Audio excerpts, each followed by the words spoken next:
Recipes often get passed down through the generations, and I found a place that's been doing it for nearly 75 years.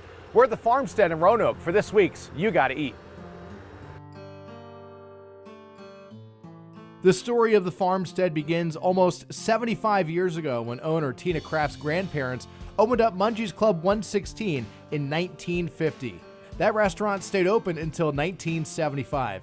Tina followed in her family's footsteps, working in a few restaurants before opening the Farmstead with her husband Kyle last year.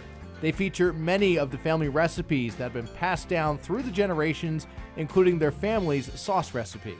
That was my grandfather's and my grandmother's recipe, my great-grandma's actually, Aunt Mag, and that's the recipe that we use. She still gets help making the sauce from someone who's been doing it for 60 years. My dad and I always cook together, and we've just continued that on. He comes in every week and cooks up a couple huge batches of spaghetti sauce. I just like making it. I mean, so as long as I'm around, as long as I can make it, I want to keep making it. I couldn't wait to try this, but while my pasta was cooking, I had their Haystacks appetizer, which is thinly sliced, hand-battered onion rings. So typically your onion rings are thick cut. These are a lot thinner, but what's fun about that is you can grab a whole handful and dip it in that super sauce.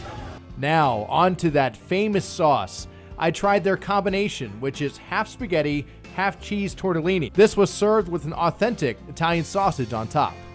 A lot of people here say that this is the best sauce in Central Illinois, and I think they're onto something. The sauce is delicious. You can tell it's homemade. It's made with fresh ingredients. Tortellini and spaghetti is one of my favorites with the Italian sauce. The menu at the Farmstead is centered around Italian food, but they offer something for everyone, including wraps, sandwiches, and burgers.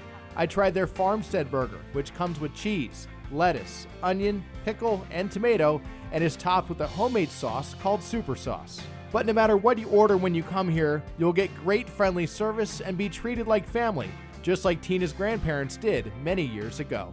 We do get a lot of people from out of town that did remember my grandfather, my grandmother's food, and the restaurant.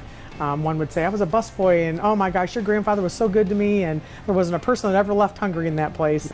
So if you're looking for some delicious homemade food that's been passed down through the generations, head to the Farmstead because you gotta eat.